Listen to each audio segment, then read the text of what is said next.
And now, ladies and gentlemen, to provide us with some invaluable insights on the cultural context and evolution of the situation of women, the Women's Forum is very pleased to bring you the findings of its latest edition of the Barometer.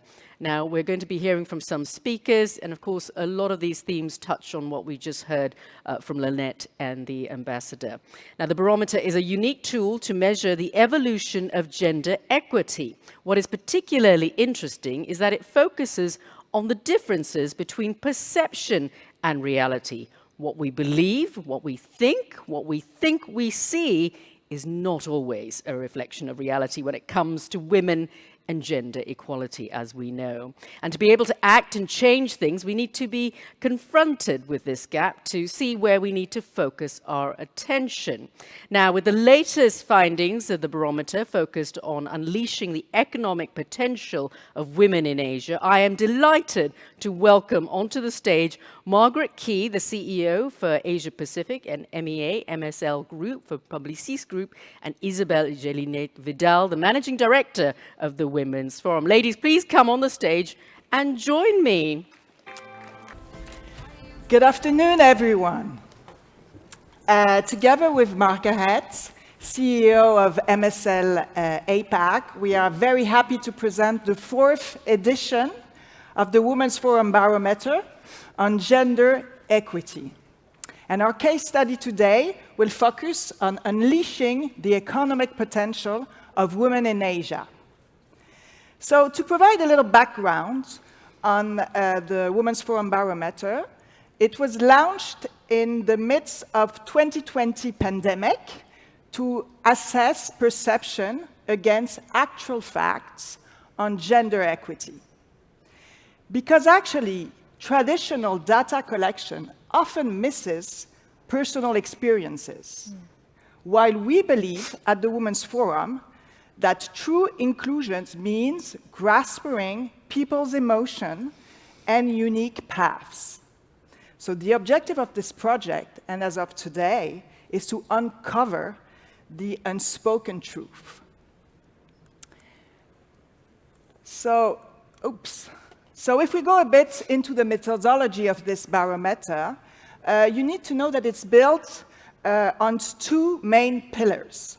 First, 5,000 individual interviews across the G7 countries, plus 3 more, Australia, China, and Korea, thanks to our partnership with MSL and Margaret, with the support of Ipsos Access Panel.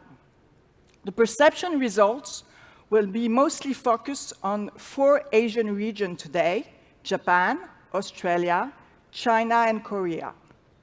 The second pillar of our barometer methodology is that we conduct in-depth analysis of the latest and most relevant data from third parties, such as OECD, to bring reality check and confront perception to measurable facts. So let's now deep dive into the results. And to start with, you could see on this chart that half of the respondents believe that gender inequality are widespread.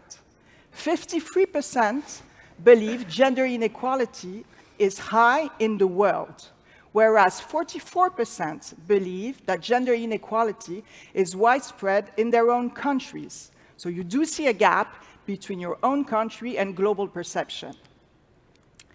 But yes, if we go into the global map perception on inequality, it shows that there's at least 7% difference between the G7 country and our Asian panel.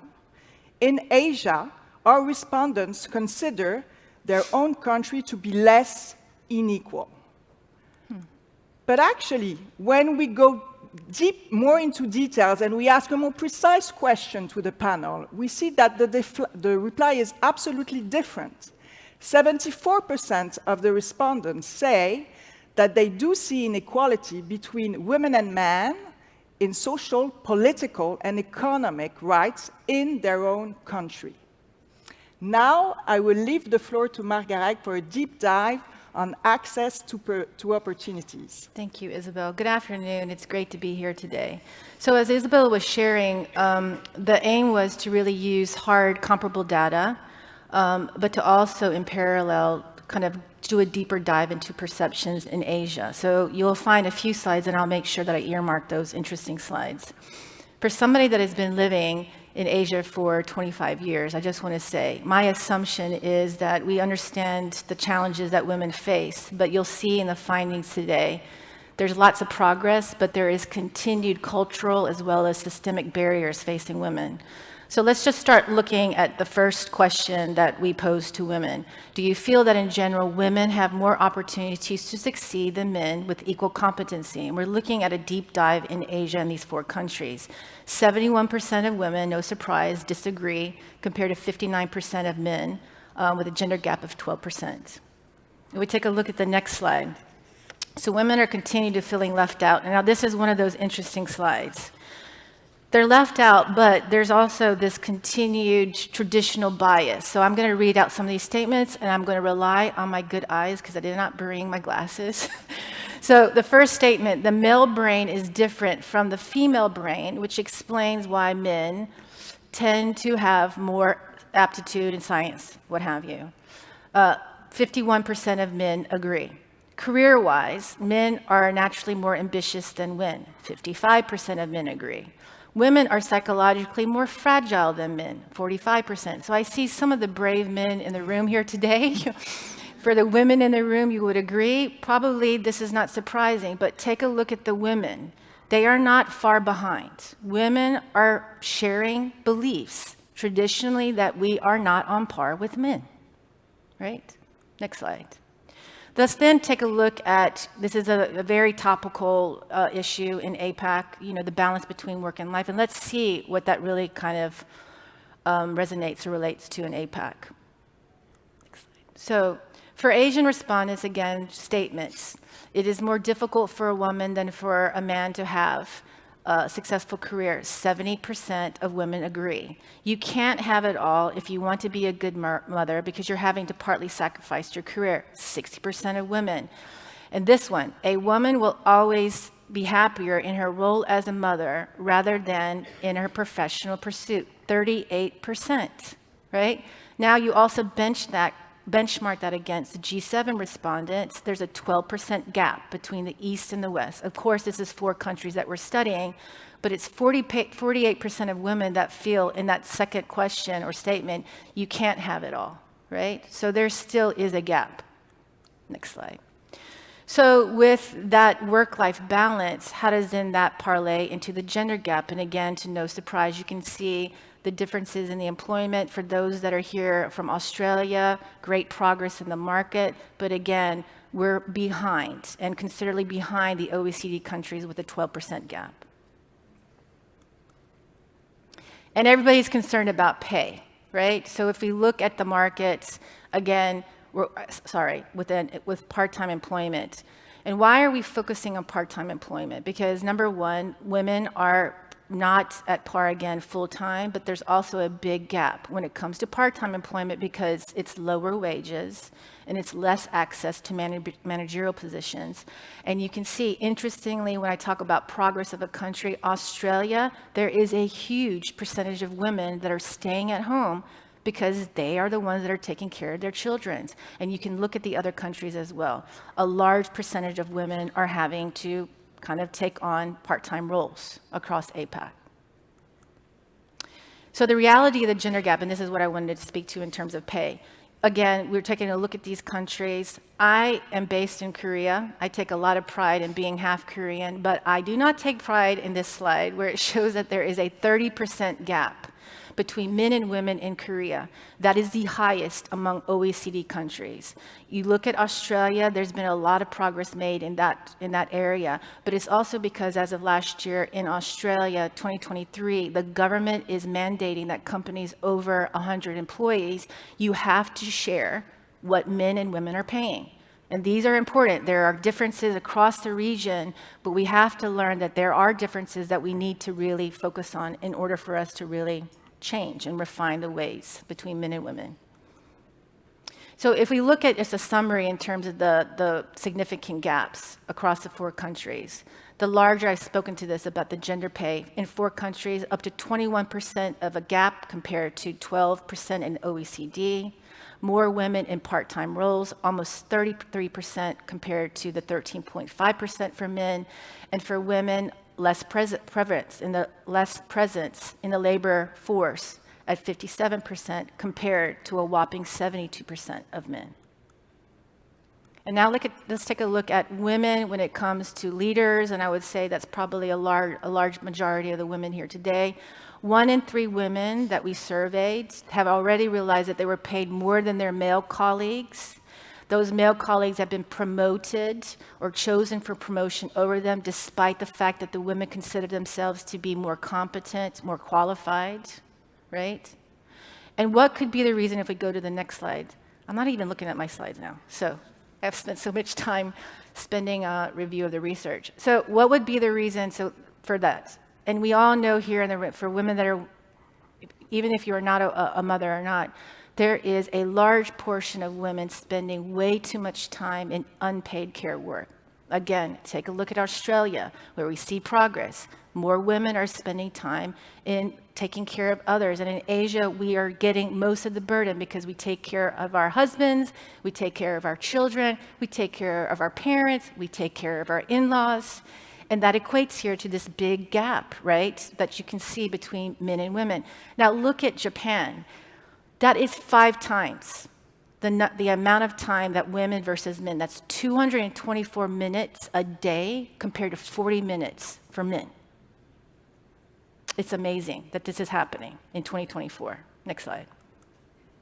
And overall, so we speak to Asia, which may not be surprising, but we've given you some percentages around that to validate. But worldwide, women are taking care, 76%. We are the ones that are managing unpaid care. And how does that equate into numbers? That's 2 billion people working for free. And if you look at that one, if current trends continue, the gender gap in unpaid care work will not be closed into 2022. I can't even say the number. Basically, it's 204 years later. So there's a lot of work that needs to be done as well.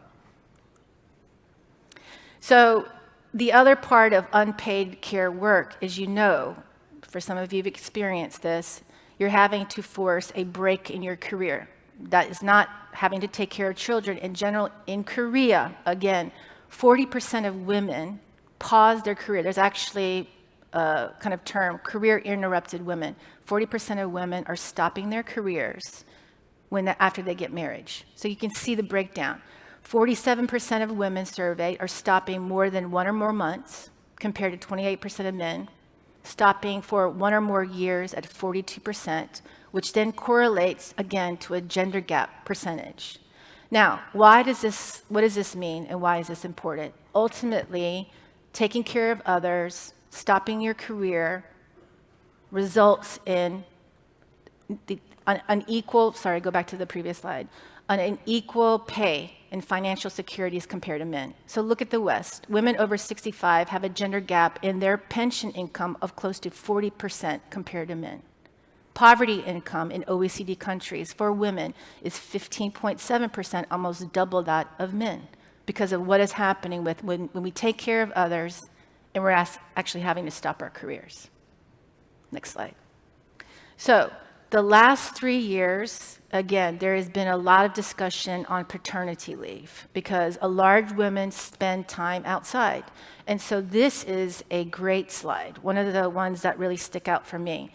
You can see the variations of actual leave. So 2 weeks for men in Australia, getting around 43% of their salary. But in 2021, Japan and Korea implemented or introduced legislative policies that Japan 52 weeks, close to a year of parental leave, and 54 2 weeks, did I say percentage? 52 weeks, and then 54 weeks in Korea. But guess what? Ain't nobody using these paternity leave. They're not taking time off. And the reasons for this, if you go to the next slide, there's 4 specific reasons for that. One is coverage. So many part-time and temporary workers are excluded. The eligibility for this is very strict. Sorry, I'm using Korea a lot. So for instance, in Korea, you have to be insured for at least 180 days. You also have to agree to take 30 days of consecutive leave. And for a man, in Asia, as you know, that's putting guilt. There's also a lot of social stigma attached to this. I hear this a lot. Despite the fact that they can take up to a year, nobody's using it. And the payment rates also are quite low. So while there's been a lot of progress, there's still not real embrace of the paternity leave policies across Asia. And then if we take a look, and this is another one, in terms of the services. So we're here over the next 2 days to talk about technology as a vector for inclusion. If we look at the representation of women in industries such as energy or tech, it's almost threefold. Look at Australia, 8.1 to 31% of men in Australia, and it's across the board in Asia. Now, the flip of it, where are more women spending their time? In service industries. But what does that equate to? Lower wages, limited access to managerial positions, limited access to career progression. Okay? So again, not new, but just wanted to highlight this. OECD countries, 33% of women represent female management. Quite high in Australia, no surprise, but take a look at where Asian markets are really trailing. And in fact, in the next slide too, if we take a look at female board representation, Australia is very, very high. The average across OECD countries is 33%. But if you take a look at both Australia when it comes to female representation in the workforce as well as on boards, that number has been holding steady for the last 3 or 4 years. So it's representative of, yes, progress, but the progress is not evolving. It continues to be stagnant. And of course, we see the rest of Asia. So with that, I will now pass it on to Isabelle to kind of wrap up our findings. Thank you. So looking at the future, and yes, we can be optimistic, because to start with, there's a large majority of Asian country respondents that really want to achieve gender equality. 75% believe closing the gender gap should be a priority. And when you look at that, 72% of men agree that they have a role to play, which is a very optimistic statistic. Right. In conclusion, and I won't go back to what was said by Margaret, but we have, as we saw, on the dark side, we still have a 21% gender gap.